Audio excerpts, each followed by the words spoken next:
براين شيلتون هو أول مريض سكر في العالم يتعالج من مرض السكري بشكل نهائي من حوالي 3500 سنة، وبالتحديد سنة 1550 تم اكتشاف أول مريض سكر في اليونان وتشخص على إنه مرض كلوي. وفي نفس الفترة دي تم وصف أعراض مرض السكري في بردية فرعونية قديمة سميت بإبرس. وفي القرن الثاني الميلادي اتسمى المرض ده بالبول السكري لأنه كان العرض الظاهري المشترك بين المرضى. وخلال الفترة دي كان يعتقد إن المرض ده مرض كلوي وإنه نوع من أنواع الفشل الكلوي، لغاية سنة 1889 في بعض الباحثين في فرنسا أزالوا البنكرياس من جسم كلب، ولاحظوا أن الكلب أصيب بمرض السكري، وده كان شهادة براءة للكلى، وأن السبب الرئيسي للمرض هو شيء معين في البنكرياس مش الكلى.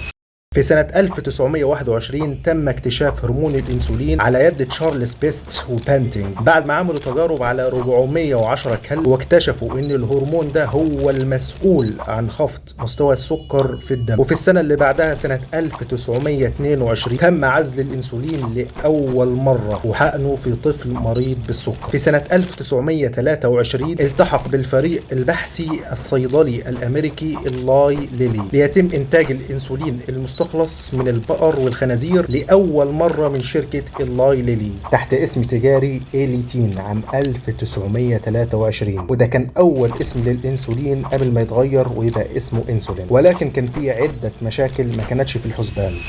مشكلة العزل، محتاجين نفصل كمية كبيرة تغطي الاحتياجات. مشكلة النقاوة، لأن الأنسولين المعزول من الحيوانات كان بيعمل موجات تحسسية وتورمات. مشكلة المدة، لأن الأنسولين المعزول كان مدة فاعليته قصيرة، وعشان كده كان في اجتهادات لتطوير أكتر من نوع للأنسولين في الثلاثينات والأربعينات، وكان لشركة نورديسك دور مهم جدا في الاجتهادات دي، وده كان أول علاج فعال لمرضى السكري. ومن بعدها حصلت الثورة في فهم سبب وطبيعة مرضى السكري وتقسيمه إلى نوعين. نوع أول الجسم فيه ما بيعرفش يخلق الإنسولين، والنوع الثاني الجسم بيخلقه لكن لسبب معين ما بيعرفش يقوم بدوره. سنة 1942 كانت بداية الثورة الثانية في تطوير علاجات النوع الثاني من مرضى السكري، لأن السنة دي كانت بداية اكتشاف عيلة السلفونايل يوريا بالصدفة، لقيوها بتحفز من إفراز البنكرياس للإنسولين، وبالتالي هتكون مركبات مثالية لمرضى السكري. سنة 1997 كانت أول تجربة للميتفورمين على البشر لعلاج مرضى السكري، وتم إنتاجه من شركة رونا في بريطانيا تحت اسم جلوكوفاج بمعنى آكل الجلوكوز، وده كان أول اسم تجاري للميتفورمين، ولكن لم يعترف به لعلاج مرضى السكري إلا في سنة 1994 من قبل FDA، وبعدها تم إنتاجه بكميات كبيرة تحت أسماء تجارية كتير.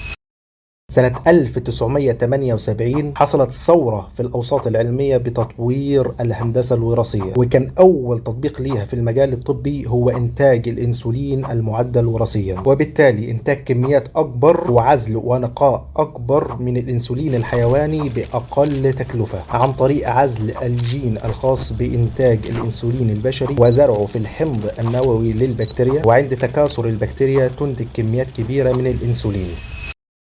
سنة 1961 حصلت ثورة تاني في الأوساط العلمية والطبية لما اكتشف إرنست ماكولوم مع فريق بحثي الخلايا الجذعية ستيم سيلز لأول مرة، وهي خلايا ممكن تتمايز لأي نوع من أنواع خلايا الجسم المختلفة. وعشان كده سنة 2014 تم إنتاج كميات كبيرة من خلايا بيتا سيلز البشرية الفعالة المسؤولة عن إنتاج الإنسولين في البنكرياس من قبل شركة سيما اللي استحوذت عليها شركة فيرتكس عشان تبدأ حقبة جديدة في علاجات مرضى السكري، ولكن المرة دي هيكون علاج نهائي.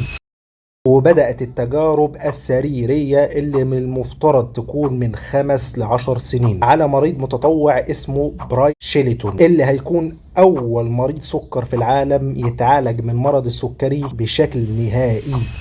ولكن النوع ده من العلاجات بيواجه تحديات كبيرة، لأن زراعة أي شيء جديد في جسم الإنسان معرض لمهاجمة الخلايا المناعية ليه، وممكن تحصل منه مضاعفات. ولكن العلم كل يوم بيتطور، وبنلاحظ اكتشافات بتغير كتير من المسار العلاجي لأي مرض، ونأمل في القريب العاجل تنجح محاولات تطوير علاج يقضي تماما على مرض السكري بشكل نهائي بإذن الله.